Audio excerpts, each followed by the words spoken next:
Jeshi la Polisi Kanda Maalum ya Dar es Salaam tarehe 8 mwezi huu Machi mwaka 2025 lilimkamata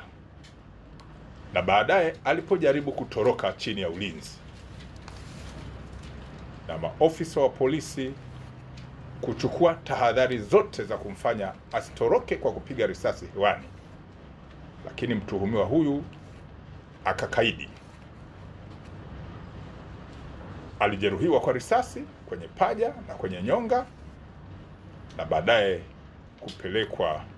kwenye hospitali kwa matibabu, huku hali yake ikiwa ni mbaya. Mtuhumiwa huyu aliyekamatwa kwa tuhuma za kumteka mtoto alifahamika kwa jina la Stanley Dismas Ulaya. Baadaye ilikuja kubainika ni mkazi wa kata ya Nguruka, wilaya ya Uvinza,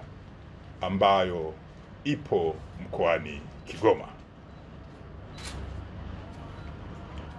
Mtuhumiwa huyu kabla ya kujeruhiwa akijaribu kutoroka chini ya ulinzi, anatuhumiwa kufanya tukio tarehe 6 mwezi Machi mwaka huu wa 2025, tukio la kumteka mtoto mdogo wa kiume mwenye umri wa miaka 7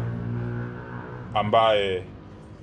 anasoma katika shule ya msingi Mbezi iliyo katika wilaya ya Ubungo jijini Dar es Salaam. Mtoto huyu aliyetekwa alishushwa kutoka kwenye daladala na baba yake kwenye kituo ambacho kiko karibu na shule ya msingi anayosoma, na hakurudi nyumbani mpaka saa 1 za jioni, wazazi walipoanza kumtafuta na baadaye kufanya mawasiliano na mwalimu wa shule ya msingi hiyo, ambaye aliwapatia namba ambayo ilikuwa kwenye daftari, ambapo mtuhumiwa huyu alikuwa akiipiga akitaka namba ya wazazi, na baadaye kupata namba za wazazi na kuanza kutaka pesa kwa vitisho kutoka kwa wazazi